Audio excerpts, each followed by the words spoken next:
never forget the time that I was at my lowest and I was in my room contemplating if I was loved. I contemplated my life and I was at like a breaking point. My mental health was in the trenches, yo. And I remember my first encounter with God.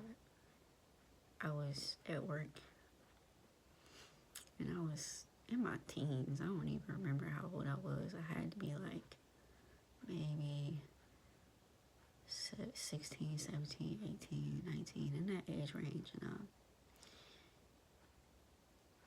that was the day before I had thoughts, you know. They weren't good thoughts. They were definitely those type of thoughts. And but I didn't act on it. But I was low. I didn't have any type of motivation to move forward. This might have been even around the time that my dad passed, but I don't remember. Because all of that kind of low-key is a blur. But I was working. And this is a day after it happened, or a couple days after. No, I think it was the day after. And I'm working. And I worked at a fast food joint, so we had a Uber Eats order. And I grabbed the order from the heater, or the heated area, and I handed it to her.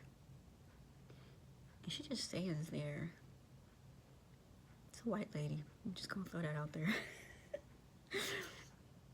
Which just makes it even more funnier, because she's staring at me and I'm looking at her like, you know what I'm saying? Like, and mind you, she like young. She like in her like early 20s. She's just standing there staring at me. And she not saying nothing. She didn't blink. I handed it to her. She was just fine. She checked her phone, confirmed the order number with me, and it's like she said, right? And she looks at me. Like, she goes from acting normal and then she, right? And I'm like, okay, lady, like, have a good day. Like, I literally told her, have a nice day. And she looked at me and she said, you know he loves you, right? I'm looking around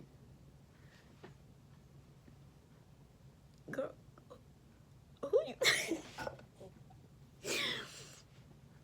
I'm like, who you talking to? And she's still there. And I'm looking at my coworkers, and I kid you not, I'm looking at my coworkers. I'm like, bro, y'all don't hear her? They not saying nothing to me, bro. Like, I'm not trying to, like, I'm trying to tell y'all, this freaked me to freak out. I look back at her, she's still standing there.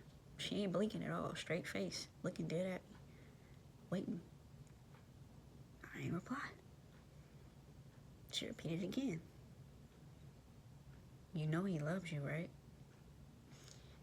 That's when I realized who he was.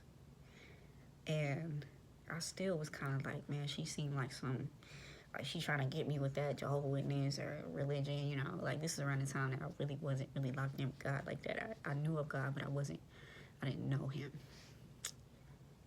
And I looked at her, I'm like, girl, she's still standing there, straight face, looking dead at me.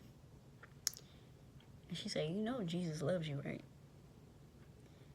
And I'm putting emotion in my face, but she's saying that with a straight face, y'all. She's like, you know Jesus loves you, right? Yo, it was so scary, bro. I'm looking at her and I'm like, that's when the third time she said it, I knew it wasn't her. And I got scared. I got chills. I'm still getting chills thinking about it. I looked at her and I looked around. Nobody's saying nothing. It's like dead silent. And I said, yes. Yes. And she said, looked at me crazy and walked away. And I turned around and I'm looking at my coworkers like, did y'all just see that? And they're like, girl, what you talking about? And I'm like, y'all trying to sit here and tell me y'all didn't hear her saying that to me? And they were like, what are you talking about? And at that moment, I was like, God is real. And he planted that seed in me. It definitely took years after that for God to really like gather me. But after that day, oh, I ain't playing on God's name. After that day, I said, oh, you real. And I just feel like when God got certain callings on your life, he gonna come to you in person, okay? Ciao.